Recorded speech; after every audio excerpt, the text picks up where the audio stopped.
आज मुझे आपको बताना था फॉर्म टैग। मैंने आप लोगों को हाइपरलिंक्स बताए थे, जिसमें आप लोगों को आई होप एक्सटर्नल और इंटरनल हाइपरलिंक्स के बारे में अच्छे से समझ में आ गया होगा। साथ ही साथ आप लोगों को बताया था जितने भी आईडी लगा करके आप बनाते हैं और किस तरह से आप कौन कौन सी स्टाइल में आप अपने इंटरलिंक्स के थ्रू कनेक्टिविटी दे सकते हैं, एक वेब पेज को दूसरे वेब पेज से, एक वेब पेज को किसी वेबसाइट से, या अपने वेब पेज को किसी सिस्टम में स्टोर किए गए डॉक्यूमेंट के साथ। वो डॉक्यूमेंट वर्ड का या एक्सेल का कुछ हो सकता है। तो एज पर शेड्यूल तो मुझे आपको बताना था आज की मैं आपको फॉर्म टैग बताती, जिसमें हम विजिटर की इंफॉर्मेशन को अपने पेज पर स्टोर कर सकते हैं। बट मैं चाहती हूँ कि वो काम जो हम करेंगे तो वो एक इंटरैक्टिव सेशन हो, हमारा ऑफलाइन सेशन हो, उसमें हम आपको बताएं। तो आज मैं आपको अपना नेक्स्ट टॉपिक बता रही हूँ, जो कि एक प्रेजेंटेशन है जिसमें हम आपको HTML5 का इंट्रोडक्शन देंगे। क्योंकि आप सबको पता है कि हमारे सिलेबस में हम जो भी अपना वेब डिजाइनिंग का कर रहे हैं उसमें HTML तो ऑब्वियसली यूज करेंगे, बट HTML का हम latest version that is HTML5 also use करेंगे। अभी तक आपने जितने भी फीचर्स यूज किए हैं सारे आपने HTML4 के फीचर्स यूज किए हैं। मतलब HTML का प्रायर वर्जन जो था ये सभी चीजों को सपोर्ट करता था, बट कुछ ऐसी भी चीजें थी जो HTML का ये वाला वर्जन सपोर्ट नहीं करता था। तो क्या ऐसा नया आया, क्या क्या नई चीजें ऐसी इंट्रोड्यूस हुई HTML के लेटेस्ट वर्जन में जिसने HTML को ज्यादा एडवांस बनाया, जिसने HTML में वो काइंड ऑफ चेंजेस जो कि रिक्वायरमेंट्स थी उनको फुलफिल किया, उसके बारे में हम इस प्रेजेंटेशन में जानेंगे। और एक बार जब ये प्रेजेंटेशन हम समझ लेंगे तो इसके बाद ये सारे फीचर्स को भी हम अपनी वेब डिजाइनिंग के लिए यूज करके देखेंगे। So let's start with that presentation, that is introduction to HTML. HTML5.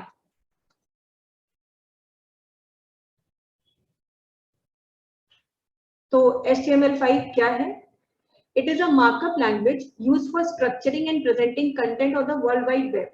HTML5 हो, 4 हो या कोई HTML1 ही क्यों ना हो, ये तो सभी को पता है कि HTML एक मार्कअप लैंग्वेज है जिसको कि आप स्ट्रक्चर्ड कंटेंट को, यानी कि आप एक पर्टिकुलर फॉर्म में लिखे हुए कंटेंट को अपने www कंसोर्टियम की हेल्प से पूरे वेब पर पब्लिश कर सकते हैं, दिखा सकते हैं और राउंड द वर्ल्ड लोग आपके कंटेंट को देख सकते हैं। तो कंटेंट को प्रेजेंट करने का तरीका HTML है, वो लेटेस्ट वर्जन में भी वही है।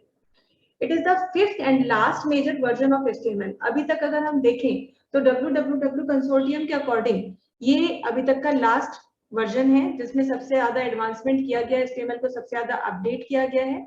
और W3C यानी W3 कंसोर्टियम जो है, जिसको हम WWW के नाम से भी जानते हैं, ये कंप्लीटली इसे रेकमेंड करता है, यानी इसको पूरी तरह से अप्रूवल मिला हुआ है। The current specification is known as the HTML Living Standard. Actually HTML5 जो है हमारा, इसको हम लिविंग स्टैंडर्ड के बेसिस पर भी जान सकते हैं। मतलब एक्चुअली ये फुली रिकमेंडेड ही इसीलिए है क्योंकि ये सारे लिविंग स्टैंडर्ड्स को फुलफिल करता है and is maintained by a consortium of the major browser vendors. Living standard को क्यों फुलफिल करता है? क्योंकि जितने भी आज की डेट में ब्राउजर वेंडर हैं, यानी जो मैक्सिमम आपके सिस्टम पर यूज किए जाने वाले ब्राउजर्स हैं, सभी इसके फीचर्स को, इसके स्टैंडर्ड्स को अप्रूव करते हैं, सपोर्ट करते हैं, और इसी वजह से आप किसी भी प्लेटफॉर्म पर HTML5 के जितने भी एडवांस फीचर्स हैं उनको देख सकते हैं। चाहे आप गूगल पे देख रहे हो, माने आप क्रोम पे देख रहे हो, या आप मोजिला फायरफॉक्स पे देख रहे हो। आप सबको पता है कि मोजिला फायरफॉक्स एक ऐसा आपका ब्राउजर है जो लाइनक्स बेस्ड है, लाइनक्स इसको सबसे ज्यादा प्रमोट करता है। फिर माइक्रोसॉफ्ट एज हो या एप्पल हो, मतलब किसी भी प्लेटफॉर्म पर अगर आप काम कर रहे हैं तो आपको HTML5 के स्टैंडर्ड्स को इक्वली आप उस पर देख सकते हैं। जैसा हमने आपको पहले भी कई बार बताया है कि HTML के बहुत से ऐसे फीचर्स हैं, बहुत सारे ऐसे टैग्स हैं जिन्हें सारे ब्राउजर सपोर्ट नहीं करते। तो काम करने से पहले एक्चुअली हमें ये पता होना चाहिए कि जो जो टैग्स हम यूज कर रहे हैं वो कौन से ब्राउजर में सपोर्ट किए जाने वाले हैं। जितने टैग्स आपको बताए गए हैं वो इस बात का ध्यान रखते हुए बताए गए हैं, और आपके सिलेबस में भी वो सारा इस बात का ध्यान रखते हुए ही दिए गए हैं कि वो मेजर ब्राउजर्स के सपोर्टिव मोड में हों। तो HTML5 भी जितने आपके नए एडवांस फीचर्स लाता है वो भी सारे मेजर ब्राउजर वेंडर्स जो हैं उसे सपोर्ट करते हैं। It is designed to be usable by all open web developers. This reference links to numerous resources about HTML5 technologies classified into several groups based on their function. HTML5 में जितनी भी technology support की गई हैं वो सारी की सारी कुछ कैटेगरीज में डिवाइड की गई हैं, और सारे वेब डेवलपर्स इसको यूज कर सकते हैं, क्योंकि उन्हें इस बात को लेकर के कोई बॉदरेशन नहीं रखनी है कि हम जो कंटेंट दिखाएंगे वो कौन सा ब्राउजर सपोर्ट करेगा और कौन सा ब्राउजर सपोर्ट नहीं करेगा। तो मेजर पहले कैटेगरीज के बारे में देख लेते हैं कि कौन कौन सी कैटेगरीज है। हम पहले यहाँ पर आपको ओपन करके दिखा दे रहे हैं। ये हमारी जो है सारी की सारी मेजर कैटेगरीज है, जिनके नाम है semantics, connectivity, offline and storage, multimedia, 2D 3D graphics and effects, performance and integration, device access and styling.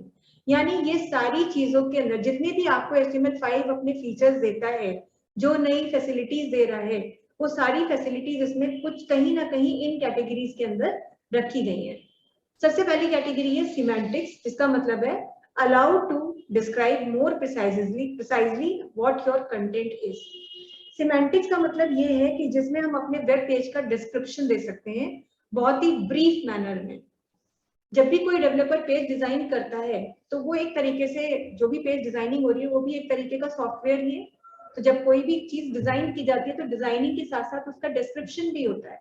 Description में यूजर को उस प्रोडक्ट के बारे में जानकारी दी जाती है। तो यहाँ पर सिमेंटिक्स नाम का एक पर्टिकुलर सेक्शन है HTML5 में, वो सेक्शन जिसमें हम अपने कंटेंट के बारे में, अपने पेज के बारे में, अपने साइट के बारे में जो डिस्क्रिप्शन देते हैं उसको हम बहुत ही कम शब्दों में, बहुत ही ब्रीफली दे सकते हैं। तो वो चीज जहां दी जाती है उसको हम कहते हैं यहाँ पे सिमेंटिक्स। कनेक्टिविटी का मतलब ये है it allows to communicate with the server in new and innovative ways. यानी कि ये वाला जो ऑप्शन है ये कब काम करेगा, जब आप बैकएंड या सर्वर साइड प्रोग्रामिंग कर रहे होंगे। क्योंकि आपको अगर वेब सर्वर के साथ कनेक्टिविटी चाहिए तो वैसे तो आप इसके लिए पहले से भी ऑप्शंस यूज करते हैं, लेकिन HTML5 का इस्तेमाल यदि आप करते हैं और उसके एडवांस ऑप्शंस का आप यूज करते हैं तो वो ज्यादा नए तरीके से और बहुत आसान तरीके से आपको वेब सर्वर में के साथ कम्युनिकेशन सपोर्ट करता है। ऑफलाइन एंड स्टोरेज का मतलब है allowing web pages to store data in the client side locally and operate offline more efficiently. बहुत सी चीजें आपके सामने भी ऐसी आती हैं जब आप देखते हैं कि आपसे पूछा जाता है कि आप ऑफलाइन रहकर के ये काम करना चाहते हैं या नहीं। तो यानी कि अगर कोई कोई विजिटर आपके पेज को विजिट कर रहा है और वो लोकली उस पर कुछ ऑपरेशंस परफॉर्म करना चाहता है या ऑफलाइन रहकर के काम करना चाहता है, तो इसकी परमिशन वेब पेज उसे दे दे, इसका ऑप्शन HTML5 में होता है। HTML के प्रायर वर्जन में, HTML5 से के पहले के किसी भी वर्जन में ये फैसिलिटी नहीं दी गई थी। मल्टीमीडिया का मतलब है ऑडियो और video first class citizen in open web, मतलब कि वेब पर आप जिस तरह से बाकी कंटेंट्स को देख रहे हैं उसी तरीके से आप ऑडियो और वीडियोस भी देख सकें। यानी हर तरीके का मल्टीमीडिया का मतलब ये बहुत प्रकार का मीडिया, अनेक प्रकार का मीडिया। तो किसी भी तरीके के मीडिया को आपका HTML5 सपोर्ट करता है। तो अभी जो हमने केवल देखा तो हम लिस्ट बना सकते थे, हम टेबल्स बना सकते थे, हम पैराग्राफ को अलग अलग तरह से लिख रहे थे, या हम कहें कि हम कुछ इमेजेस डाल रहे थे, लेकिन अब हम इन सब चीजों के साथ में ऑडियोज और वीडियोस को भी अपने पेज पर ला सकते हैं। 2D 3D graphics and effects, जो ऑप्शन हम यूज कर रहे थे इमेजेस के लिए या ग्राफिक्स के लिए वो तो ऑलरेडी थे ही थे, लेकिन अगर HTML5 के एडवांस इफेक्ट्स की बात करें तो यहाँ पर ऐसी रेंज मिलती है आपको जिसमें आप अपने कंटेंट को प्रेजेंट करने के लिए नंबर ऑफ ऑप्शंस आपको मिलते हैं, बहुत अलग अलग तरीके से या ज्यादा इनोवेटिव तरीके से, ज्यादा असरदार तरीके से आप अपने इफेक्ट्स को, ग्राफिक्स को यूज कर सकते हैं और उन पर डिफरेंट टाइप ऑफ इफेक्ट्स भी अप्लाई कर सकते हैं। आपको खुद भी मालूम है कि जब कोई पिक्चर आप नॉर्मल अपने इफेक्ट में देखते हैं तो उसका असर अलग होता है, लेकिन वही पिक्चर को आप अलग तरीके से देखते हैं। जैसे आप सबको मालूम है कि आप लोग जब कोई पिक क्लिक करते हैं और अगर आप उसे किसी प्लेटफॉर्म पर डालते हैं या स्टोर करते हैं तो हम में से ज्यादातर लोग फिल्टर्स का यूज कर लेते हैं। क्यों फिल्टर्स का यूज करते हैं? क्योंकि हमें पता है कि जब हम फिल्टर्स का यूज करेंगे तो ये चीज हमारी ज्यादा अपीलिंग हो जाएगी, ज्यादा गुड लुकिंग हो जाएगी, या हम उसे और अलग तरह के इफेक्ट्स दे सकते हैं।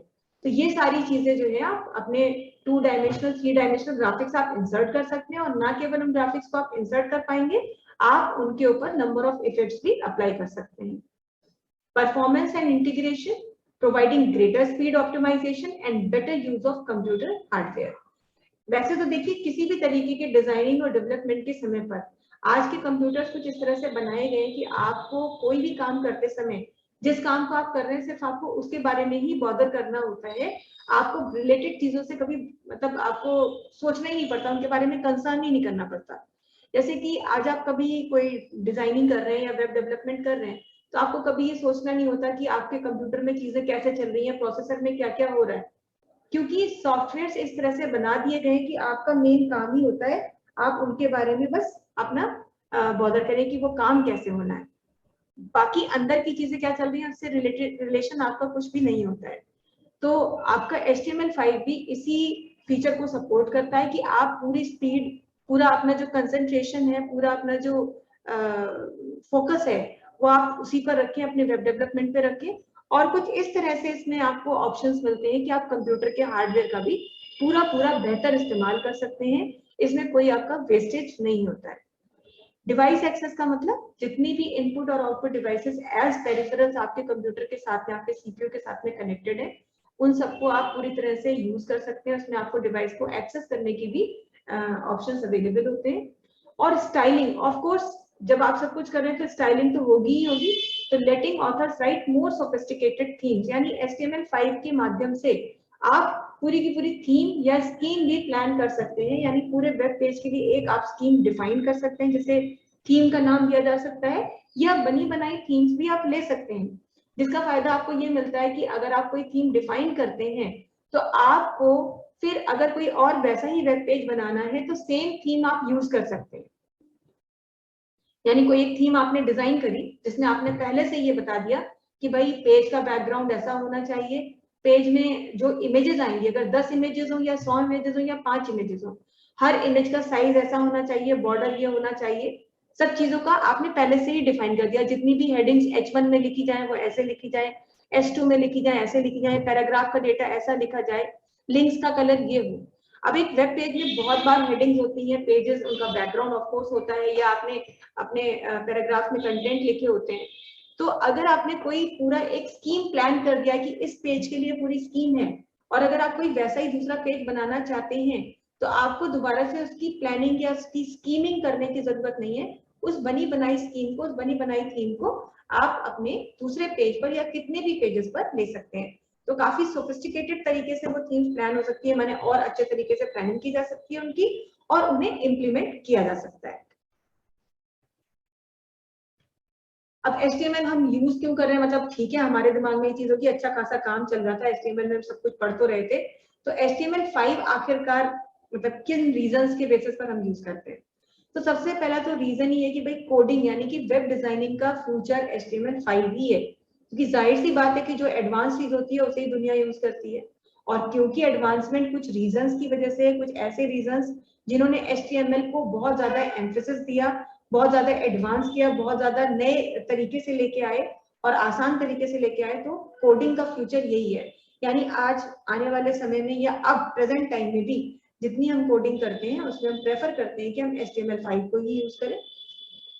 It appears the same across all platforms and browsers। तो ब्राउजर्स या प्लेटफॉर्म को लेकर डिपेंडेंसी नहीं है, यानी ऑपरेटिंग सिस्टम को लेकर के भी डिपेंडेंसी नहीं है कि विंडोज पे कुछ अलग चलेगा, एप्पल पे अलग चलेगा, या फायरफॉक्स पे अलग चलेगा, या एज पे अलग चलेगा, ऐसा कोई डिपेंडेंसी किसी चीज को लेकर के नहीं है।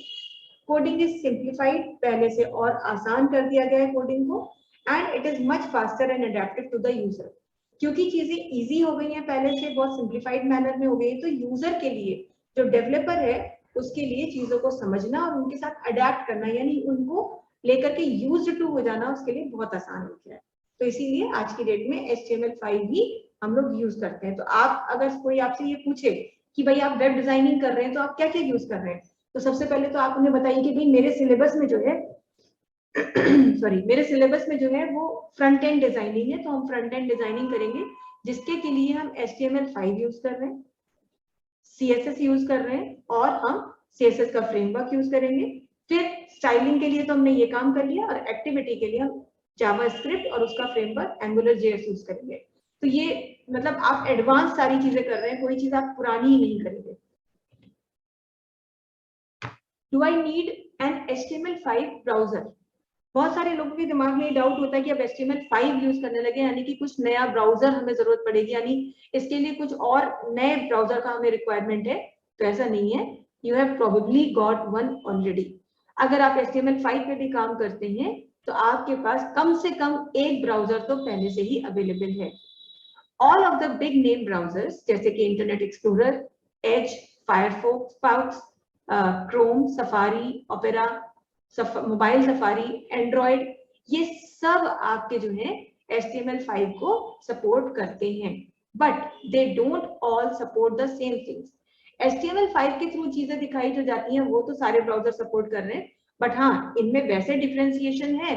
कुछ चीजें ऐसी हैं जो सब नहीं सपोर्ट करेंगे. सब मतलब कुछ ऐसा है कि जो सफारी में होगा तो शायद से वो क्रोम सपोर्ट ना कर रहा हो, या फायरफॉक्स जो सपोर्ट कर रहा हो उसे एक्सप्लोरर सपोर्ट ना करे. तो डिसिमिलैरिटीज तो हैं, लेकिन HTML5 को सारे ही ब्राउजर सपोर्ट करते हैं. Firefox generally supports the widest selection of HTML5 features. HTML5 के ज्यादातर फीचर्स को Firefox सपोर्ट करता है. पहले नंबर पे सबसे ज्यादा सपोर्ट जो है Firefox करता है. उसके पीछे भी कारण ये है कि आप सबको पता है कि अब आने वाला टाइम लाइनक्स का ही हो गया है. ज्यादातर अब लोग स्विच कर रहे हैं from Windows to Linux. Reason उसका सबको पता है कि भाई आपको ऑब्वियसली अगर एक एक्सपेंसिव ऑपरेटिंग सिस्टम अपने सिस्टम के लिए आप परचेज करते हैं, लाइसेंस सॉफ्टवेयर खरीदते हैं, तो उसका अपडेशन या रिन्यूअल के लिए आपको टाइम टू टाइम चार्जेस देने होते हैं, और वो चार्जेस आपके लिए आप नहीं चाहते कि आप खर्च करें. क्यों? क्योंकि उसी तरीके का काम आप फ्री ऑफ कॉस्ट कर सकते हैं. तो इसीलिए लोग स्विच कर रहे हैं अब विंडोज से कहाँ, लाइनक्स पे, या हम कहेंगे उबंटू पे. तो इस तरह के ओपन सोर्स सॉफ्टवेयर अब मार्केट में अवेलेबल है. इनफैक्ट काफी लंबे समय से अवेलेबल है. और इन ऑपरेटिंग सिस्टम्स को कंप्यूटर पे डालने के बाद आपको इसका कोई पैसा नहीं देना होता. डालने के लिए यानी डाउनलोड करने के लिए भी आपको कोई पैसा नहीं देना होता. ये कंप्लीटली फ्री ऑफ कॉस्ट है. यही कारण है कि हमारी गवर्नमेंट भी अब धीरे धीरे विंडोज से स्विच कर रही है लाइनक्स पे, क्योंकि लाइनक्स अब गवर्नमेंट ऑर्गेनाइजेशंस भी वही चाहती है कि उनका पैसा इसमें ना वेस्ट हो, तो वो फ्री ऑफ कॉस्ट काम करें. उसके कुछ और एक्स्ट्रा फीचर्स भी हैं. तो जब आप लाइनक्स को यूज करेंगे तो लाइनक्स बेस्ड आपको ब्राउजर भी यूज करना होगा. जैसे विंडो बेस्ड ब्राउजर में हम या तो एज यूज कर लेते हैं या हम ज्यादातर क्रोम डालते हैं. इसी तरीके से आपको पता ही है कि मोजिला फायरफॉक्स जो है वो आपका लाइनक्स बेस्ड, लाइनक्स के प्लेटफॉर्म पे चलने वाला मैक्सिमम वर्ल्ड वाइड यूज होने वाला आपका ब्राउजर है. तो फायरफॉक्स को ही पहले नंबर पे HTML5 फीचर्स को सारा जो है फायरफॉक्स सबको सपोर्ट करता है. उसका कोई ऐसा HTML5 का ऑप्शन नहीं है जो फायरफॉक्स ना सपोर्ट करता हो. दूसरे नंबर पे क्रोम है और तीसरे नंबर पे समझ लीजिए सफारी है.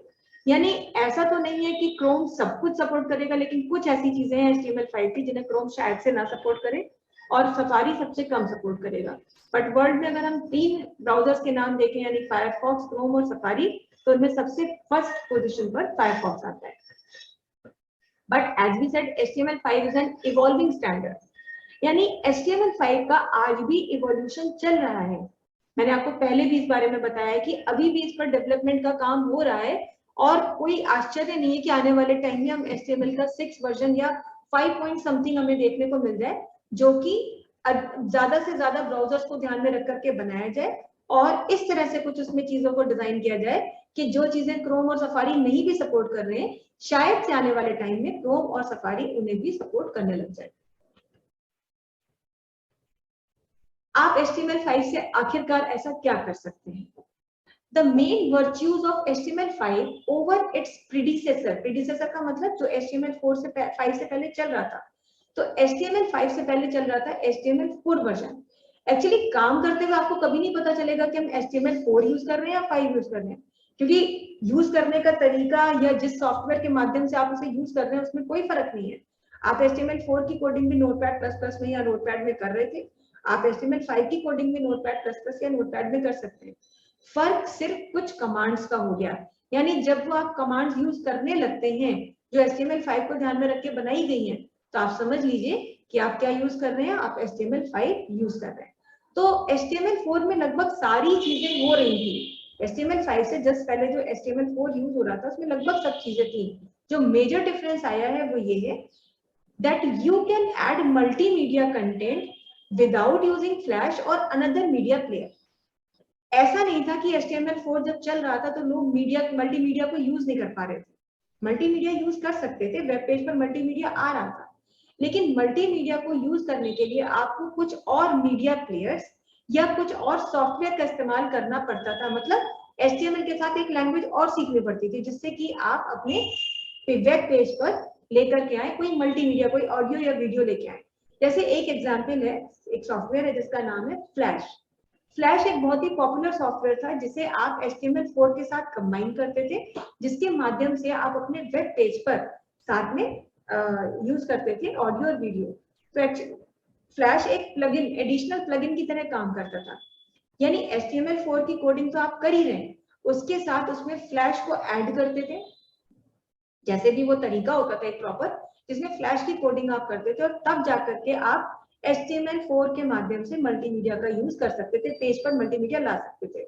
तो वो एक लंबा प्रोसीजर था जिसके दो आपको मतलब नुकसान कह लीजिए कि आप प्रोसीजर लेंथी इसलिए हो जाता था क्योंकि आप HTML तो सीख ही रहे हैं, आपको फ्लैश में भी काम आना चाहिए। जब तक आप फ्लैश को यूज करना नहीं जानते तब तक आप मल्टीमीडिया उसमें यूज नहीं कर सकते थे। तो आपने HTML सीख लिया लेकिन अगर फ्लैश नहीं सीखा तो भी आप बहुत सी चीजें HTML की नहीं कर सकते थे। बट आज HTML5 में उन्होंने यही एडवांसमेंट लाया, उन्होंने कहा कि भाई ये मल्टीमीडिया को डालने के लिए फ्लैश या किसी भी सपोर्टिव सॉफ्टवेयर का हमें सपोर्ट नहीं चाहिए, हमें रखना ही नहीं कोई और सॉफ्टवेयर या कोई और media player.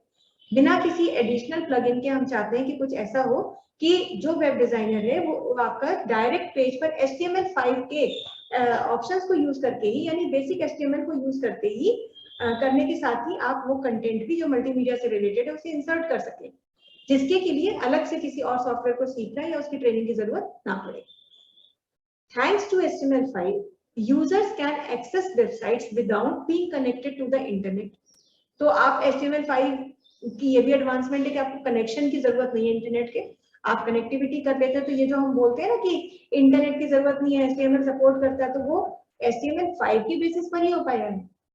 Added to this is the drag and drop functionality. एक फंक्शनैलिटी इसमें ड्रैग एंड ड्रॉप की भी आई है, जो आज आप चीजों को ड्रैग करके ड्रॉप कर देते हैं, यानी साइट पर, पेज पर जब आप कंटेंट को लेते हैं आप ड्रैग करके ड्रॉप कर सकते हैं, यानी माउस के बटन को प्रेस करके होल्ड करते हुए ऑप्शन को एक जगह से दूसरी जगह पे मूव करा लेते हैं। ये फंक्शनैलिटी भी HTML5 ने सपोर्ट की। As well as online editing of documents, यानी गूगल डॉक्यूमेंट्स के माध्यम से डॉक्यूमेंट्स की ऑनलाइन ही आप एडिटिंग कर लेते हैं। ये सारी के सारे फीचर्स HTML5 की बदौलत ही हो पाए हैं। HTML5 ने ही ये सारे के सारे एडवांसमेंट्स लाए हैं। Additionally, here are the possibilities that you have when you use HTML5. इसके अलावा HTML5 आपको और क्या-क्या पॉसिबिलिटीज दे रहा है, क्या-क्या काम करने की सुविधाएं दे रहा है। पहला, मल्टीमीडिया एलिमेंट्स। एक टाइम था जब मल्टीमीडिया को ऐड करने के लिए HTML के साथ फ्लैश को कनेक्ट करना, मतलब फ्लैश का भी कंटेंट लाना पड़ता था और उसके लिए बाकायदा पूरा पता होना चाहिए था, वो भी एक तरीके की प्रोग्रामिंग है जिसको कि यूज करना पड़ता था, फिर दोनों को आपस में कनेक्ट भी करना पड़ता था। लेकिन आज क्या है कि ये काम करने के लिए आपको कोई मेहनत करनी ही नहीं, चाहे ऑडियो लाना हो या वीडियो लाना हो। HTML5 ने इसके लिए आपको दो अलग अलग टैग इंट्रोड्यूस कर दिए हैं, यानी यहाँ भी आपको इसके लिए मार्कअप्स मिल गए हैं ऑडियो और वीडियो के फॉर्म में, और इसके माध्यम से आप बहुत आसान तरीके से, बहुत ही सिंप्लीफाइड वे में अपने कंटेंट, अपने वेब पेज पर ऑडियोज या वीडियोज को इंसर्ट कर सकते हैं। Using audio and video HTML5 tags, we can add multimedia elements without using Adobe Flash or any third-party plugin. यानी किसी भी थर्ड पार्टी प्लगइन की जरूरत नहीं पड़ती है। फ्लैश या इस तरह के और बहुत सारे सॉफ्टवेयर पहले आते थे जिनको कि HTML के साथ में डाला जाता था, HTML कंटेंट के साथ कनेक्ट किया जाता था, तब जाकर के आप ये सब काम कर पाते थे। All the action happens from the browser itself, और एक्शन जितने भी आप अपने ऑडियो वीडियो पे परफॉर्म कर सकते हैं वो ब्राउजर विंडो से ही कंट्रोल होते हैं।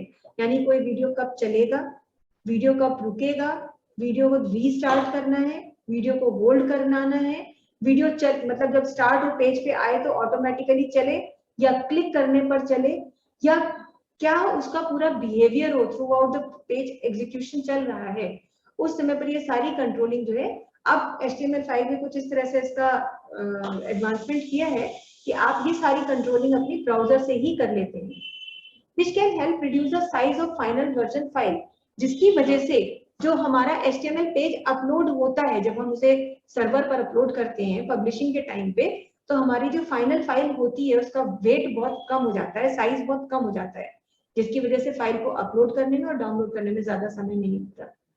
For example, we can include product presentation videos, reviews, podcasts, music samples, etc.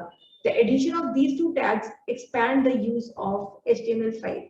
ये दो टैग्स का इस्तेमाल करने से HTML5 का जो यूजेज है उसको बहुत बड़ा एक्सपेंशन मिला, क्योंकि ये बात बहुत लंबे समय से सोची जा रही थी कि मल्टीमीडिया को अगर आसान तरीके से किया जा सके, क्योंकि किसी ने अगर HTML सीखा लेकिन अगर उसने फ्लैश या इस तरह के किसी सॉफ्टवेयर पे काम नहीं सीखा तो भी वो पेज पर मल्टीमीडिया को यूज नहीं कर पाते थे। लेकिन HTML5 ने इस फीचर को इंट्रोड्यूस किया और इसके इंट्रोड्यूस होते ही इसका एक्सपेंशन बहुत ज्यादा बढ़ गया। यही रीजन है आज आप कोई भी वेबसाइट देखें तो उस वेबसाइट पे ऑडियो या वीडियो ना हो ऐसा पॉसिबल ही नहीं है। आपको ऑडियो वीडियोस के साथ पॉडकास्ट, रिव्यूज, ये सब चीजें हर साइट पर, हर पेज पर अवेलेबल होती है और ये सब आपका HTML5 की वजह से ही पॉसिबल हुआ है। Also, you can upload your videos to third-party sites like Vimeo और YouTube। यानी HTML5 ने आपको ये भी एक ऑप्शन दिया कि आप अपने वीडियो को किसी ऐसे सॉफ्टवेयर पर भी अपलोड कर सकते हैं और उसे पब्लिश कर सकते हैं and embed them in your new website, और उसका कनेक्शन आप अपने वेबसाइट पर ला सकते हैं। जैसे आज आप देखते हैं ना कि हमारे ट्यूटोरियल्स के लिए या हमारे डेमो के लिए दिए हुए लिंक पर क्लिक करें। अब लिंक पर जैसे आपने क्लिक करा YouTube खुल गया और YouTube खुला और नाइटेक की डेमो क्लास सामने आ गई। तो पेज तो वो नाइटेक की साइट का था जहां आप जा रहे थे, आपने देखा था, आप नाइटेक की साइट विजिट कर रहे थे। लेकिन जब आप नाइटेक की साइट विजिट कर रहे थे तो आपने देखा कि वहां पर एक लिंक दिया है जिसमें डेमो क्लास का लिंक है। अब डेमो क्लास के लिंक पर क्लिक करते ही आपने क्या देखा कि आप पहुंच गए YouTube पर और YouTube से वो लिंक जो है आपका वीडियो जो है चलने लगा। यानी ये सब जो है आप अपने वीडियोस को वेबसाइट पर कुछ इस तरह से बनाते हैं कि वीडियोस की कनेक्शंस आप किसी भी दूसरे वेबसाइट पर दे सकते हैं और ऐसा एक लिंक एस्टैब्लिश कर सकते हैं जिसको क्लिक करते ही यूजर उस वेबसाइट को एक्सप्लोर करेगा और उस पर आपके वीडियोस भी इजीली रन होने लगेंगे। This is one of the most preferable options because despite placing multimedia elements the final size of your file is not affected. इसका फायदा ये है कि लोग आसानी से अप्रोच बनाते हैं और इसके ऐसा करने से मतलब अगर हमने ये कुछ ऐसा कनेक्शन बनाया कि अपने पेज पर हमने YouTube को कनेक्ट भी कर दिया, लेकिन ऐसा करने से हमारे पेज का, हमारी फाइल जो हम जैसे स्टोर कर रहे हैं उसके साइज पर कोई भी फर्क नहीं पड़ेगा कि पता चला YouTube के पेज का साइज पूरा हमारा जो है फाइल का साइज ले रहा है और जिसकी वजह से फाइल का साइज बढ़ जाए, इसका कोई भी फर्क उस पर नहीं पड़ता है। जियो लोकेशन आज तो सबको पता है, ये तो एक ऐसा आइकन है कि जिसके बारे में आप सब अच्छे से जानते हैं। जियो लोकेशन के बारे में, जियो लोकेशन का मतलब ये है कि आपकी ज्योग्राफिक लोकेशन, जहां पर आप हैं इस समय, आपकी करंट लोकेशन क्या है, वो लोकेशन के बारे में जानना, ये आपका जियो लोकेशन के थ्रू होता है। Geo location allows the site to detect the location of each user who enters the website। Website को विजिट करने वाले हर यूजर की लोकेशन को डिटेक्ट करना, उसके बारे में पता लगाना। This can have various uses. इसके बहुत फायदे हैं, बहुत सारे कारणों से इसे यूज किया जाता है। कैसे? For example, to offer language options depending on the user's location, improving the user experience. UX में ये बहुत फायदा करता है। यूएक्स आपको याद होगा, हमने शुरू में बताया था यूजर एक्सपीरियंस, जो कि वेब डिजाइनिंग का एक पार्ट है। हमने आपको बताया था कि यूजर एक्सपीरियंस को हम जरूर ध्यान रखते हैं, क्योंकि अगर हम यूजर एक्सपीरियंस को ध्यान में रखते हुए वेब डिजाइनिंग करेंगे तो एक्चुअली एक अच्छी वेबसाइट को हम प्लान कर सकते हैं और एक ऐसी वेबसाइट बनाते हैं जिससे कि लोग बार बार विजिट करना चाहते हैं। तो यूजर जब आपकी कोई भी वेबसाइट विजिट कर रहा है, और मान लीजिए कि आप किसी ऐसी लैंग्वेज में आपने वेबसाइट बनाई है, सपोज आपने अपना वेबसाइट हिंदी में बना दिया, लेकिन अब देखने वाला सपोज जर्मनी में आपकी साइट को देख रहा है, और अब जाहिर सी बात है जर्मनी में कोई बैठा है तो उसे हिंदी तो नहीं आती है, लेकिन वो आपकी साइट को देखना चाहता था, कंटेंट को पढ़ना चाहता था। तो ऐसी सिचुएशन में अगर आपने जियो लोकेशन का ऑप्शन उसमें डाल रखा है तो ये क्या करेगा, ये वहां पे लैंग्वेज के ऑप्शन देगा कि आप किस लैंग्वेज में ये साइट देखना चाहते हैं। और आपके सामने भी ऐसे बहुत बार ऑप्शंस आते हैं, आपसे पूछा था, इनफैक्ट गूगल आपसे पूछता है कि आप किस लैंग्वेज में रखना चाहते हैं। तो जब आप बताते हैं कि हिंदी में दिखाओ या इंग्लिश में दिखाओ, तो अपनी कन्वीनियंट लैंग्वेज जैसे आप सिलेक्ट करते हैं, आपको वो लैंग्वेज आ जाती है, वही आपको जो है सामने पेज उसी तरीके से दिखाई देने लगता है। तो ये भी एक जियो लोकेशन के ऑन होने का बहुत एडवांटेज होता है, ताकि आप डिटेक्ट कर सकें कि विजिटर किस लोकेशन पर बैठा है और उसके अनुसार आप चीजों को कर सकें। It is a feature that requires user approval। as it can compromise their privacy. जाहिर सी बात है, किसी की भी जियो लोकेशन को अगर आप डिटेक्ट कर रहे हैं तो ये एक kind of hacking to their privacy है, उनकी प्रिवेसी के अंदर आप झांक रहे हैं। तो प्रिवेसी अगर हम किसी की भी इंटरवीन करते हैं, इंटरफेयरिंग करते हैं, तो वो तब तक नहीं हो सकता है जब तक कि हम उसकी प्रिवेसी को हैक करने की या इंटरवीन करने की परमिशन ना लें। तो हमें पहले परमिशन लेनी होती है, तो उसके लिए ही वो पूछा जाता है कि क्या आप अलाउ कर रहे हैं। तो अगर आप यस कर देते हैं तो लोग आपकी प्रिवेसी को, जैसे अगर मान लीजिए आप अपनी जियो लोकेशन को ऑन करते हैं और कोई आपकी जियो लोकेशन के बारे में जानना चाहता है, तो जब तक आप एक्सेप्ट नहीं करते हैं, आप उसे अलाउ नहीं करते हैं, तब तक आपकी प्रिवेसी को वो जान नहीं सकता या आपकी लोकेशन के बारे में नहीं जान सकता। तो इसमें जो है अप्रूवल जरूर चाहिए होता है यूजर का। तो ऐसा भी नहीं है कि प्रिवेसी को तुरंत कोई इंटरवीन कर सकता है, जब तक यूजर अप्रूव नहीं करेगा, जो विजिटर है जब तक वो उसे अप्रूव नहीं करेगा तब तक लोग उसकी लोकेशन के बारे में डिटेक्शन नहीं कर सकते हैं। This is why this option can not be activated if the user does not approve it. तो बिना यूजर के अप्रूवल के इस ऑप्शन का एक्टिवेशन नहीं हो सकता। तो अगर सपोज एग्जाम में कुछ इस तरह का क्वेश्चन आए जियो लोकेशन से रिलेटेड, तो मे बी वो ये पूछ सकते हैं कि जियो लोकेशन का अप्रूवल, जियो लोकेशन का एक्टिवेशन यूजर के अप्रूवल के बाद ही होता है, ट्रू और फॉल्स। तो ये ट्रू है, जब तक यूजर अप्रूव नहीं करेगा तब तक जियो लोकेशन एक्टिवेट नहीं होगा।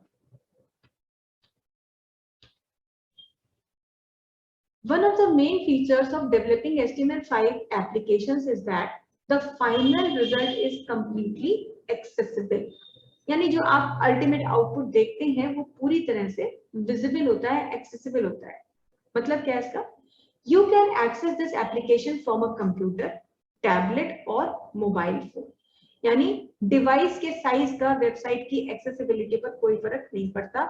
जो ऑप्शंस, जो स्क्रीन, जो रेजोल्यूशन, जो चीजें, जो कंटेंट पेज के आप एक कंप्यूटर की स्क्रीन पे देख रहे हैं, वही सारी चीजें आप टैबलेट या मोबाइल फोन की स्क्रीन पर भी देख सकते हैं। Even if you change devices, you can still access the web application via the respective URL, which is not the case with the mobile application. तो अगर आप मान लीजिए कोई डिवाइस चेंज भी करते हैं तो वही URL का इस्तेमाल करके आप अपनी साइट को या पेज को विजिट कर सकते हैं। Most web applications run from a cloud. ज्यादातर वेब एप्लीकेशन जो चलती हैं वो सब क्लाउड के बेसिस पर चलती हैं। क्लाउड एक अपना ही अलग कॉन्सेप्ट है जिसके बारे में आपको बताया भी जाएगा, और एक छोटा सा आपको बहुत ही ब्रीफ में बता दें कि क्लाउड का मतलब है कि हमारे लिए जो भी कंटेंट है वो एक तरह से बिल्कुल वैसे चल रहे हैं जैसे हमारे सिर पर आसमान में बादल चलते रहते हैं। आप सभी को पता है कि बादल की कोई एक फिक्स लोकेशन नहीं होती है, बादल कहीं भी आ सकते हैं और उनका काम होता है पानी बरसाना। जब बादल ओवरलोड हो जाते हैं पानी से तो वो पानी बरस जाता है ना, तो उनके अंदर पानी होता है और वो पानी कहीं भी बरस सकता है। इसी तरीके से ये जो हमारा वर्चुअल क्लाउड है ये भी एक तरीके के बादल का काम करता है, जिसमें पानी की जगह पर होता है डेटा। वो डेटा किसी भी रूप में हो सकता है, वो आपकी मेल हो सकती है, वो आपका कुछ भी फाइल हो सकती है, ऑफिशियल डॉक्यूमेंट हो सकता है। आप जितनी भी एप्लीकेशंस आज की डेट में यूज करते हैं, सारी वेब एप्लीकेशंस, हम मोस्ट का नाम भी नहीं यूज करेंगे, इनफैक्ट जितनी भी वेब एप्लीकेशंस चलती हैं, चाहे वो आपकी मतलब ईमेल हो चाहे जो भी हो, ये सब आपकी क्लाउड पे चलती हैं। तो क्लाउड पे चलने से आपको एडवांटेज तभी तो यही मिलता है कि आपने अगर अपनी मेल कहीं भेजी किसी को, तो चाहे ऑफिस के कंप्यूटर से किसी को भेजी हो, लेकिन आपको वो मेल आपके घर पे भी मिल रही है, आप घर से भी एक्सेस कर सकते हैं। या किसी ने कहीं भेजी और आपने अगर अपने ऑफिस में एक्सेस किया था, उस मेल को एक्सेप्ट किया था, इनबॉक्स में पड़ी है, तो आप घर पे बैठ करके भी देख सकते हैं। क्यों? क्योंकि जब आपका जीमेल का जो एप्लीकेशन है या जिस भी आपने अपनी उससे मेल बना रखी आईडी से, तो वो एप्लीकेशन क्लाउड पे रन हो रही है। तो उसे घर पे खोलें, ऑफिस में खोलें, या कल को कहीं बाहर वेकेशन पे आप गए और उस लोकेशन पे खोलें, इससे कोई फर्क नहीं पड़ता, वो बिल्कुल वैसे ही खुलती है जैसे कहीं भी खुल रही थी। Which also have made mobile application. तो जीमेल हो या कोई भी हो, याहू हो, जो जहां से भी आप मेल यूज करते हैं, सबकी अपनी वेब एप्लीकेशन होती है और ये सब आपके क्लाउड पर रन करती है। तो HTML5 ने जो है इसको सपोर्ट किया है, ये क्लाउड का सपोर्ट जो है HTML5 भी करता है, और इसी वजह से जो है ये सारी चीजें आपके लिए बहुत आसान हुई है। HTML5 का अपने से पुराने वर्जन्स में देखा जाए तो क्या मेजर डिफरेंसेस हैं? वैसे तो बार बार सबको बता ही दे रहे हैं कि भाई ये है, ये सब चीजें बताई दी हैं, लेकिन फिर भी HTML5 SVG को सपोर्ट करता है। आप लोग चाहें तो अपनी कॉपी में इसको नोट कर सकते हैं, SVG, जिसकी फुल फॉर्म होती है स्केलेबल वेक्टर ग्राफिक। देखिए ऐसे तो ये प्रेजेंटेशन भेज ही देंगे, लेकिन फिर भी आप लोग अपने पास कॉपी में इसे नोट करके रखें। कुछ ऐसे अब्रिविएशंस होते हैं जो कभी कभी एग्जाम में आ जाते हैं और उस समय नहीं याद रहता है, तो कॉपी में अगर लिखा हुआ तो एक बार अगर आप देख रहे होंगे तो आपको याद आ जाएगा। Scalable vector graphics, canvas and other virtual vector graphics. HTML5 इस तरीके के सभी एडवांस ग्राफिक कॉन्सेप्ट को सपोर्ट करता है, जबकि HTML5 से पहले किसी भी वर्जन में जब ये काम करना होता था तो पहली बात तो सपोर्ट ही मुश्किल था, लेकिन अगर सपोर्ट था भी तो उसके लिए थर्ड पार्टी प्लगइन या कुछ और टेक्नोलॉजीज को साथ में मिला के इसे यूज कर सकते थे, जैसे VML एक और मार्कअप लैंग्वेज थी जिसको हम वेक्टर मार्कअप लैंग्वेज बोलते थे। तो वेक्टर्स वगैरह या ग्राफिक्स के लिए बहुत पॉपुलर थी, जिसका यूज किया जाता था, फ्लैश का यूज किया जाता था या सिल्वर लाइट जैसे एप्लीकेशंस का यूज करते थे। तो इन लैंग्वेजेस में हम स्केलेबल वेक्टर ग्राफिक, कैनवस या इस तरीके के ग्राफिक्स का यूज कर पाते थे। तो HTML खाली नहीं होता था, साथ में इनके तब ये इनके बारे में जानकारी होना, इनमें कमांड्स कैसे देना, ये सब पता होना चाहिए था, तब आप ये काम कर सकते थे। तो ये बहुत बड़ा एक सपोर्ट HTML5 ने दिया कि स्केलेबल वेक्टर ग्राफिक को HTML5 खुद ही सपोर्ट करता है, जिसकी वजह से ना आपको फ्लैश सीखने की जरूरत है, ना आपको सिल्वर लाइट पढ़ने की जरूरत है, और ना ही VML या इस तरीके की किसी भी मार्कअप लैंग्वेज को सीखने की जरूरत है। सिर्फ HTML5 के फीचर्स को आप समझ लें और आप डायरेक्टली ये काम कर सकते हैं। Web SQL databases are used in HTML5 for storing data temporarily. यानी HTML5 का जो कनेक्शन है, जब आप डाटा के कनेक्शन की बात करते हैं, आप डाटाबेस स्टोर करते हैं यानी सर्वर पर कनेक्ट करते हैं, तो वेब SQL डेटाबेसेस को HTML5 सपोर्ट करता है। यानी SQL एक और प्रोग्रामिंग लैंग्वेज है जिसकी मदद से हम डेटाबेस को मेंटेन करते हैं, जबकि ये जो है डायरेक्ट कनेक्टिविटी देता है, मतलब SQL डेटाबेस के साथ डायरेक्ट इंटरेक्शन कराता है और डेटा को टेम्परेरीली भी होल्ड करता है और कनेक्शन जो है देता है और एक्सेस मिलती है हमें। जबकि HTML5 के पहले के सभी वर्जन में केवल ब्राउजर के कैश में ये चीजें रहती थी, उसकी कैश मेमोरी का इस्तेमाल किया जाता था और इसमें जो है डाटाबेस का अपना कोई रोल नहीं होता था, मतलब वेब सर्वर का रोल नहीं होता था। लेकिन HTML5 का जो वेब डेटाबेस है वो ही इसके लिए सपोर्ट दे देता है। With HTML5, JavaScript can run within a web browser. अब आपको जो है यहाँ पर पुराने वर्जन की अगर हम बात करें तो HTML पहले जब JavaScript को हम रन कराते थे तो उसमें थ्रेडिंग करनी पड़ती थी, ब्राउजर इंटरफेस थ्रेडिंग कहलाता है वो। तो वो अलग से एक पूरा कॉन्सेप्ट होता था जिसको हम यूज, मतलब JavaScript को यूज करने के लिए और उसको चलाने के लिए हमें ब्राउजर इंटरफेस थ्रेड का यूज करना पड़ता था। लेकिन JavaScript आज की डेट में जब हम यूज करते हैं, जो हम लोग पढ़ेंगे, तो HTML5 में वेब ब्राउजर में JavaScript बिल्कुल आराम से चलती है, उसके अलग से आपको थ्रेडिंग या किसी अलग इंटरफेस की जरूरत आपको नहीं पड़ती है। HTML5 is not based on HTML. आप बहुत इंपॉर्टेंट है ये लाइन, इस चीज को आप ध्यान रखिएगा। HTML5 का HTML के साथ कोई लेना देना नहीं है। इसको बनाने के लिए या इसके लिए कहीं भी HTML की टेक्नोलॉजीज का यूज नहीं किया है। इसका मतलब क्या हुआ? This means that the language has improved parsing rules which provide enhanced compatibility. जब HTML पर बेस्ड होता था HTML, तो उस समय पर पार्सिंग रूल्स यानी कि जो डेटा हम इनपुट लेते हैं, जब हम वेबसाइट बनाते हैं और उसमें कुछ इनपुट लेते हैं, तो उसको इनपुट करने के लिए बहुत सारे रूल्स हमें याद रखने होते थे पार्स करने के लिए, और भी बहुत सारे रिलेटिव जो है प्रोटोकॉल्स होते थे जिन्हें हमें ध्यान रखना पड़ता था। लेकिन क्योंकि HTML5 HTML पर बेस नहीं है, तो आपको इन रूल्स से अब मुक्ति मिल चुकी है, छुटकारा मिल चुका है, और ज्यादा इनहेंस कंपैटिबिलिटी के साथ आप अपने वेब पेज को बनाते हैं, जिसके के लिए एक्स्ट्रा कोई भी प्रोटोकॉल्स या रूल्स को फॉलो करने की आपको जरूरत नहीं पड़ती है। You can use inline mathml and SVG in text with HTML5, whereas HTML restricts it. HTML5 के पहले के किसी भी वर्जन में mathml और SVG जैसे स्केलर वेक्टर ग्राफिक जैसी चीजों को नहीं यूज किया जा सकता था, उस पर रेस्ट्रिक्शंस थी। लेकिन HTML5 इन सभी चीजों को यूज करता है, जिससे कि मैथमेटिकल कैलकुलेशन से रिलेटेड या वेक्टर ग्राफिक्स से रिलेटेड सारे काम बहुत आसान हो गए। Some elements are removed in HTML5. अब कुछ ऐसी भी चीजें हैं जो HTML5 में नहीं है, जो कि पुराने वर्जन में थी। देखिए हर बार जब कोई नया वर्जन आता है तो पुराने वर्जन के प्रॉस एंड कॉन्स को ध्यान में रख के नया वर्जन बनाया जाता है। आप कोई बुक पढ़ते हैं और उसका नया एडिशन आता है तो आप देखते हैं कि नए एडिशन में पुराने एडिशन में से वो हर चीज हटा दी। देखिए नया एडिशन कभी बिल्कुल एकदम ब्रांड न्यू नहीं होता। ब्रांड न्यू का मतलब एकदम कंप्लीटली बिल्कुल डाइवर्सिफाइड नहीं होता कि बिल्कुल सब कुछ बदल गया।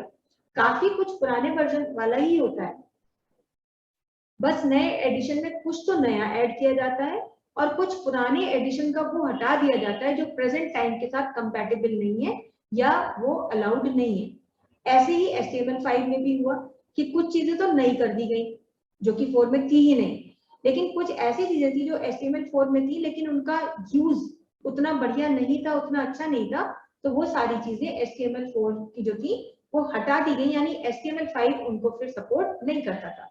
जैसे isindex, noframes, acronym, applet, basefont, dir font, frameset, big center strike and TT, ये सब टैग्स हैं।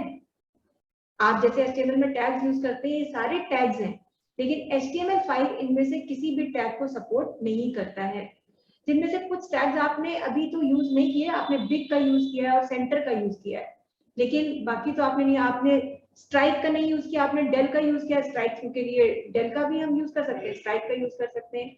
या टीटी एक टैग होता था जिसमें हम टेली टाइपिंग करते थे, मतलब जब आप टीटी लिखते थे तो वो जो कंटेंट था एक स्पेशल फॉन्ट में आ जाता था, तो फॉन्ट टैग था। तो ये फॉन्ट टैग वगैरह HTML में आपके नहीं यूज होते हैं, HTML5 में। इनफैक्ट उसकी जगह पर कुछ नई चीज आ गई है। अब एक हम पढ़ेंगे आगे, नो फ्रेम्स तो नहीं पढ़ेंगे, लेकिन हाँ फ्रेम और फ्रेम सेट हम पढ़ेंगे। हालांकि उसको मतलब एक बार सिर्फ आपको बताना है, लेकिन जैसा कि आप इन सभी टैग्स का नाम देख रहे हैं तो ये टैग्स HTML5 से हटा दिए गए। तो इसका मतलब आप इतना तो इन शॉर्ट समझ ही लीजिए कि ये सब काम के टैग्स नहीं है, इसीलिए इनको हटा दिया गया है। और HTML5 इसलिए इन्हें सपोर्ट नहीं करता क्योंकि ये प्रेजेंट टाइम में उतने हेल्पफुल नहीं है। HTML5 नए कौन कौन से टैग्स को सपोर्ट कर रहा है? It supports new kinds of form controls, यानी फॉर्म बनाने के लिए कुछ नए इसने टैग्स को सपोर्ट किया है, फॉर्म टैग के साथ कुछ नए कंट्रोल्स को सपोर्ट किया है। अब फॉर्म, जो कि हम अगली क्लास में अपना होपफुली मैं क्लास में आऊंगी और आपको ऑफलाइन ही पढ़ाऊंगी, तो वो क्या टैग है? तो देखिए जब भी आप कोई वेब पेज देखते हैं तो कई बार उसमें आपसे आपकी डिटेल्स मांगी जाती है कि आप प्लीज अपना नाम दीजिए, अपनी मेल आईडी दीजिए या डेट ऑफ बर्थ दीजिए, ऐसे बहुत सारी इंफॉर्मेशन मांगी जाती है। तो एक वेब डेवलपर जब पेज को डिजाइन कर रहा होता है तो उस समय पर अगर उसे भी कोई ऐसा पेज डिजाइन करना है जिसमें उसे विजिटर की इंफॉर्मेशन को लेना है, तो उस इंफॉर्मेशन को लेने के लिए, एक्सेप्ट करने के लिए, अभी स्टोरिंग की बात नहीं हो रही, वेब सर्वर पे नहीं ले जा रहे हैं, सिर्फ आप कंटेंट एक्सेप्ट कर रहे हैं। तो एक्सेप्ट करने के लिए आपको अपने पेज को कुछ इस तरह से डिजाइन भी करना पड़ता है कि वहां पे आपको चीजें उस तरह से दिखाई दे कि भाई नाम मांगे तो नाम देने के लिए जगह हो, कहीं कर्सर ब्लिंक कर रहा हो जहाँ पे इंसान अपना नाम लिख सके या अपनी डेट ऑफ बर्थ सिलेक्ट कर सके। तो ऐसा काम करने के लिए हम फॉर्म्स का यूज करेंगे। अगली क्लास में हम लोग पढ़ेंगे कि फॉर्म कैसे बनते हैं। उन फॉर्म्स में डेटा को एक्सेप्ट करने के लिए हमें डिफरेंट कंट्रोल्स चाहिए होते हैं। तो उसी में कुछ HTML5 ने नए कंट्रोल्स को इंट्रोड्यूस किया, जैसे डेट, टाइम, ईमेल आईडी लेना, नंबर एक्सेप्ट करना, रेंज डिफाइन करना, telephone number, URL, mail ID या URL के लिए, और सर्च जैसे ऑप्शंस हमें मिलते हैं। तो ये सब HTML5 के फीचर्स हैं। There are multiple new features and new elements in HTML5. Some of the most important ones are, कुछ फॉर्म से रिलेटेड है, कुछ फॉर्म के अलावा है, जैसे कि समरी हो गया, टाइम हो गया, असाइड हो गया, ऑडियो हो गया, कमांड है, वीडियो है, डेटा लिस्ट है, डेटा है। ऐसे कुछ नए टैग्स हैं जो HTML5 में ही आए, ये HTML5 के पहले किसी भी वर्जन में अवेलेबल नहीं हुआ करते थे। क्या क्या फीचर्स है भाई? सबसे पहले तो फ्री है, ये भी किसी भी मतलब HTML के पुराने वर्जन की तरह से ये भी है, ये बिल्कुल आपको फ्री में अवेलेबल है। इसके लिए आपको जो है कहीं पर कुछ भी पैसा देने की जरूरत नहीं है। You don't need any special software. अब HTML5 के कंटेंट्स को चलाने के लिए भी अलग से कोई सॉफ्टवेयर की जरूरत नहीं है, ये भी आप सिंपल नोटपैड में या नोटपैड++ में चला सकते हैं। You can even start programming in a notepad, save the document as HTML and view it from any browser. देख सकते हैं। However, you can use a free code editor like Notepad++, Atom, Eclipse, इनमें से किसी भी software का use कर सकते हैं जो कि आपको बाकी के बेसिक फंक्शंस भी देता है। आप सबने अब तो नोटपैड को और नोटपैड प्लस प्लस को यूज करके इतना तो समझ ही लिया है अंदर कि नोटपैड एकदम साधारण एडिटर है, इसमें जो कुछ हम लिखते हैं उसकी गलतियों को समझना, पढ़ना या डिटेक्शन करना भी हमारी ही जिम्मेदारी बनती है। लेकिन नोटपैड प्लस प्लस में कम से कम हमें कलर डिफरेंशिएशन मिलता है, यानी टैग और उसके कंटेंट के बीच में कलर का डिफरेंस होता है। फिर कोई अगर आप कोई एट्रीब्यूट देते हैं तो आपको पता है कि एट्रीब्यूट और उसकी प्रॉपर्टी अलग अलग कलर से आती है। तो ये कलर डिफरेंशिएशन एक बहुत बड़ा ऑप्शन है, बहुत बड़ी हेल्प है हमारे लिए कि जो हमें HTML5 में अपने नोटपैड प्लस प्लस में अपने कंटेंट को लिखते ही गलतियों का अंदाजा हो जाता है। जैसे मैंने बार बार आप लोगों को बोला है कि जब भी हम टैग लिखते हैं तो उसका अलग कलर दिखता है, या हम प्रॉपर्टी का एट्रीब्यूट डालते हैं तो अलग कलर दिखता है, कहीं बैकग्राउंड चेंज हो जाता है। तो काम करते करते अगर बैकग्राउंड चेंज नहीं हुआ या कलर चेंज नहीं हुआ तो हमें अनुमान लगने लग जाता है कि हम कुछ गलत कर रहे हैं। तो जितने भी एडिटर्स हैं, कोड एडिटर्स हैं, चाहे नोटपैड प्लस प्लस हो, एटम, एक्लिप्स या और भी बहुत सारे जैसे विजुअल स्टूडियो या सबलाइन, ऐसे बहुत सारे नाम है, तो इनमें ये ऑप्शन अवेलेबल है। लेकिन नोटपैड में क्योंकि ये चीज अवेलेबल नहीं है इसीलिए हम नोटपैड में ये काम नहीं करते हैं। अदरवाइज ऐसा नहीं है कि आप HTML5 के फीचर्स को नोटपैड में चला नहीं सकते, चला आप सकते हैं। It's really recommended to use a code editor instead of a text file, as it doesn't separate tags and from content and can be more complicated to make corrections. तो जैसा मैंने अभी आपको बताया कि करने को तो आप नोटपैड में भी यूज कर सकते हैं, बट कोशिश आपकी हमेशा ये होनी चाहिए कि आप जब भी अपनी वेब डिजाइनिंग करें तो कम से कम कोई एक कोड एडिटर यूज करें, ना कि टेक्स्ट एडिटर। टेक्स्ट एडिटर में कौन आता है? नोटपैड आता है, और कोड एडिटर में नोटपैड प्लस प्लस या इस तरह के किसी भी एडिटर का नाम लिया जा सकता है। तो कोशिश यही रहनी चाहिए कि हम इनको यूज करें ताकि हम आसानी से काम कर सके, और करेक्शन करते समय या हमें अपने कंटेंट के अंदर एरर को ढूंढते समय हमें ज्यादा दिक्कतें ना हो। फिर स्ट्रक्चर, आप बहुत ऑर्गेनाइज्ड मैनर में अपने HTML5 के कंटेंट को लिख सकते हैं, क्योंकि यहाँ पर भी आपको नए टैग्स मिलेंगे। हेडर, सेक्शन और फूटर, ये 3 ऐसे टैग्स हैं जो आप बाकी के टैग्स के साथ यूज करते हैं। और ये टैग्स करते क्या है? The HTML document can be structured in different part. आप अपने पूरे के पूरे पेज को 3 अलग अलग डिफरेंट पार्ट में रख सकते हैं, providing not only an appearance but also semantic content to entire website. पूरी वेबसाइट के लिए सिमेंटिक कंटेंट आप डाल देते हैं, यानी अभी हमने शुरू में पढ़ा था कि सिमेंटिक्स में आते हैं तो आप अपने पेज को अलग अलग सेक्शंस में डिवाइड करके ये डिफाइन कर देते हैं कि भाई हेडर में क्या आएगा, सेक्शन में क्या आएगा और फूटर में क्या कंटेंट आना चाहिए। HTML code can be easily separated between tags and contents, allowing the developer to work more effectively and detect errors more quickly. ये तो आप किसी भी कोड एडिटर में जब करेंगे तो HTML के कोड को आप देख सकते हैं, टैग में लिखा हुआ कंटेंट जो होता है वो अलग कलर से दिखता है और टैग अलग कलर से दिखते हैं। तो आपको आइडेंटिफिकेशन आसानी से हो जाता है कि टैग ओपन हुआ, आप टैग ओपनिंग टैग को क्लिक करते हैं तो उसका कॉरेस्पॉन्डिंग क्लोजिंग टैग सिलेक्ट हो जाता है। अगर आप क्लोजिंग टैग को सिलेक्ट करते हैं तो कॉरेस्पॉन्डिंग ओपनिंग टैग भी सिलेक्ट हो जाता है, जो आपको ये बताता है कि इसकी ओपनिंग और क्लोजिंग है। कहीं अगर मिस होता है तो हमें तुरंत देख के अंदाजा लग जाता है। The tags are clear and descriptive so the developer can start coding without any problem.